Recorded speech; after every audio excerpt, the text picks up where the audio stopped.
आज़ादी के अमृत महोत्सव के तहत भारत विकास परिषद की ओर से जयपुर में स्वराज 75 कार्यक्रम के अंतर्गत प्रबुद्धजन सम्मेलन का आयोजन किया गया। भारत के विकास में हमारी भूमिका इस विषय पर आयोजित इस सम्मेलन में मुख्य वक्ता के रूप में भाजपा के राष्ट्रीय प्रवक्ता और प्रमुख राष्ट्रीय चिंतक डॉक्टर सुधांशु त्रिवेदी और सेवानिवृत्त मेजर जनरल रमेश कुमार कौशल सहित कई गणमान्य लोग मौजूद रहे। इस सम्मेलन में सुधांशु त्रिवेदी ने कहा कि केंद्र की मोदी सरकार विभिन्न जनकल्याणकारी योजनाओं के माध्यम से भारत विकास के पथ पर लगातार आगे बढ़ रहा है। देश के हर जिम्मेदार नागरिक को बढ़ चढ़कर देश के विकास में योगदान देना चाहिए। भारत विकास परिषद के प्रांतीय महासचिव रणवीर सिंह त्यागी ने बताया कि इस कार्यक्रम में परिषद से जुड़े पदाधिकारी और प्रबुद्धजन मौजूद रहे।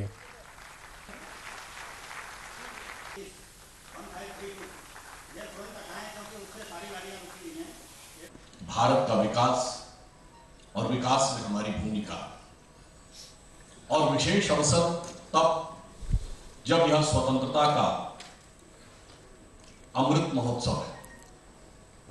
75 वर्ष पूर्ण हुए हैं। हमने एक लंबी यात्रा तय की है, परंतु आगे का लक्ष्य माननीय प्रधानमंत्री श्री नरेंद्र मोदी जी ने कहा है कि इस स्वतंत्रता के अमृत महोत्सव में हमें संकल्प लेना है कि जब हम शताब्दी मनाएंगे यानी 2047 में, तब भारत वह स्थिति में होना चाहिए जो भारत का भवितव्य था, जो भारत का वास्तविक स्थान था, यानी हम सोने की चिड़िया भी होंगे और जगत भी होंगे। जब 2014 में एक परिवर्तन आया और केंद्र में सरकार बदली, परंतु यह सिर्फ सरकार बदलने के लिए था क्या? नहीं। यह सिर्फ नया विकास करने के लिए था? नहीं।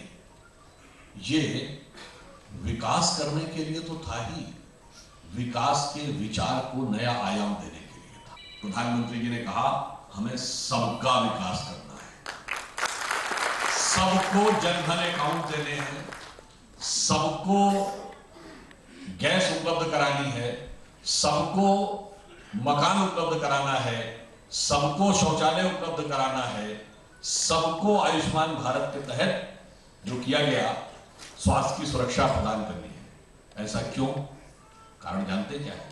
यह विचार उस मूल भाव से प्रेरित है जो हमारी संस्कृति का अप्रतिम उद्घोष है। सर्वे भवन्तु सुखिनः, सर्वे सन्तु निरामयाः, सर्वे भद्राणि पश्यन्तु मा कश्चित् दुर्भाग् भवेत्। हमने सर्व की बात कही है।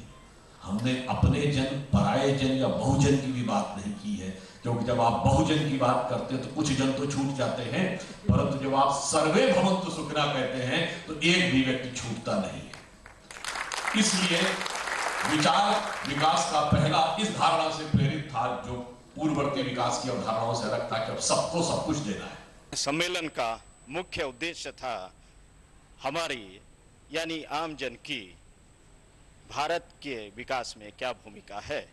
भारत विकास परिषद की मान्यता है कि हम अपनी संस्कृति, हमने अपनी परंपराओं और अपनी मान्यताओं के साथ आगे बढ़ें और उसके साथ विकास करें तो ज़्यादा सुखकारी और आनंददायी होगा। इसी के लिए भारत विकास परिषद विभिन्न कार्यक्रम कराती है, विभिन्न संगोष्ठी कराती है और आज भी सम्मेलन का उद्देश्य यही था कि हम प्रबुद्ध जन को, समृद्ध जन को किस प्रकार जोड़ करके समाज की सेवा करें और देश के विकास में सभी को हम जोड़ पाएं।